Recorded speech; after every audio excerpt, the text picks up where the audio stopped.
નમસ્કાર. ક્યારે એવું વિચાર્યું છે કે આપણું શરીર આટલું સ્માર્ટ કેવી રીતે છે? એને જાતે જ કેવી રીતે ખબર પડી જાય છે કે ક્યારે પાણી બચાવવાનું છે અને ક્યારે બ્લડ પ્રેશર કંટ્રોલ કરવાનું છે?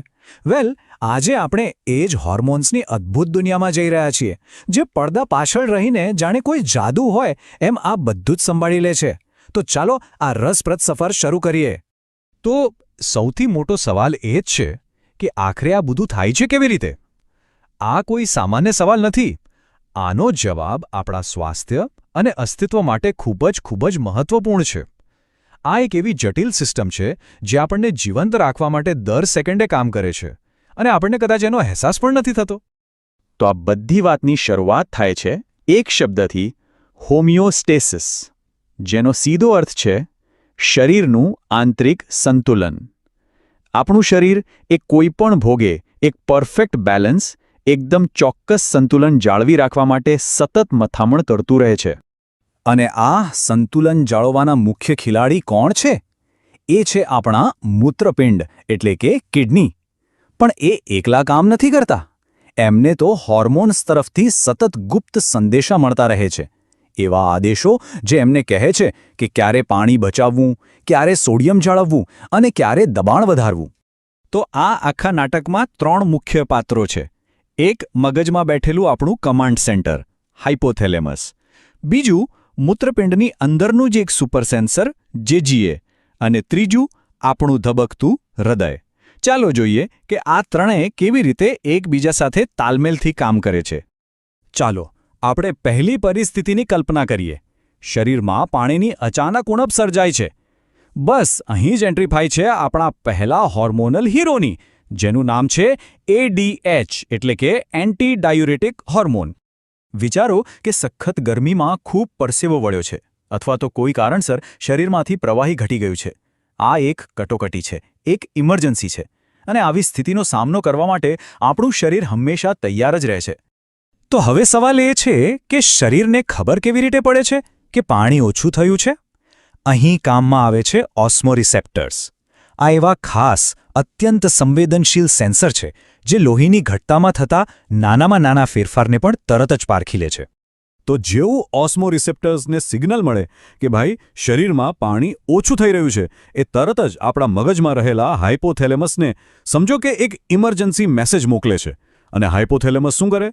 એ તરત જ ADH નામના હોર્મોનને કામે લગાડે છે. આ ADH સીધો જ મૂત્રપિંડ પાસે પહોંચીને કહે છે, બસ હવે પાણીનો બગાડ બંધ કરો, જેટલું બને એટલું પાણી પાછું ખેંચી લો. અને બસ મૂત્રપિંડ પોતાનું કામ શરૂ કરી દે છે. પણ ADHનું કામ અહીં જ પૂરું નથી થતું. એ એક સ્માર્ટ હોર્મોન છે. પાણી બચાવવાની સાથે સાથે એ આપણી રક્તવાહિનીઓને સહેજ સંકોચીને બ્લડ પ્રેશર પણ વધારે છે. કેમ? કારણ કે આનાથી મૂત્રપિંડનું ફિલ્ટ્રેશન રેટ એટલે કે GFR બરાબર જળવાઈ રહે છે. કેટલું અદ્ભુત છે!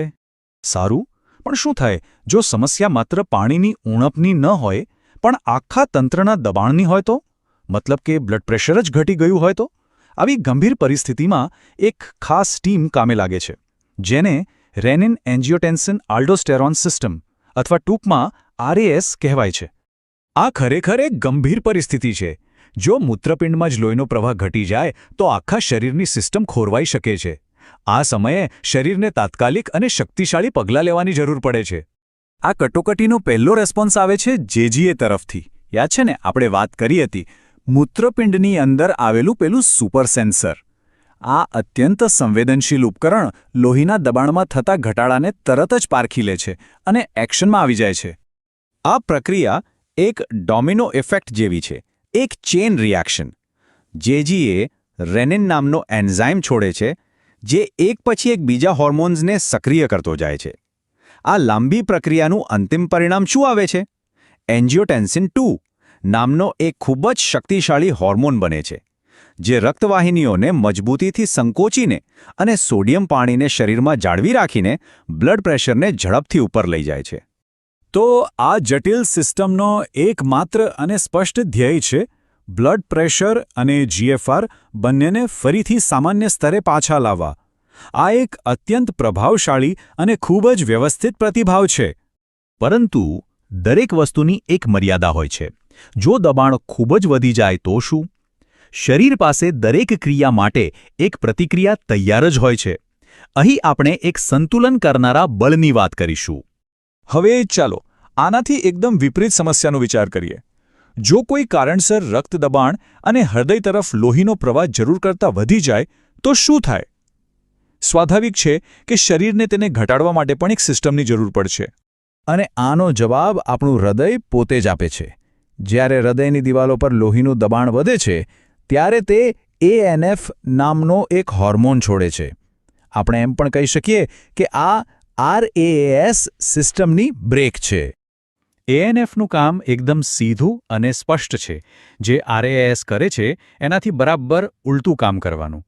તે સંકોચાયેલી રક્તવાહિનીઓને આરામ આપીને પહોળી કરી દે છે, જેથી લોહી સરળતાથી વહી શકે અને બ્લડ પ્રેશર નીચે આવી જાય. અહીં આપણે જોઈ શકીએ છીએ કે આ બંને સિસ્ટમ જાણે એક સિક્કાની બે બાજુઓ છે.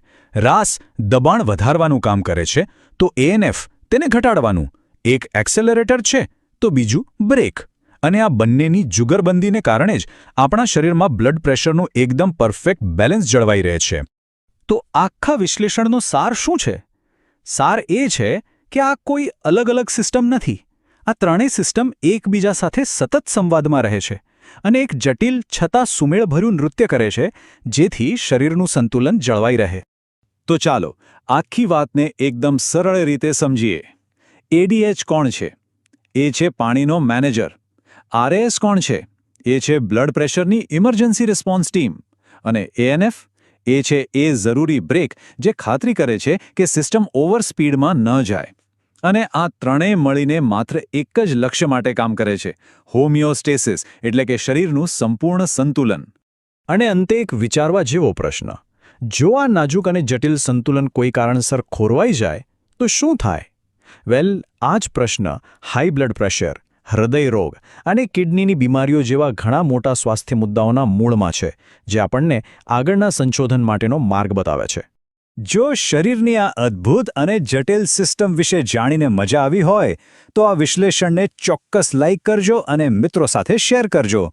આવા જ રસપ્રદ વિશ્લેષણ માટે ચેનલને સબસ્ક્રાઇબ કરવાનું ભૂલશો નહીં. જોડાવા બદલ આપનો ખૂબ ખૂબ આભાર.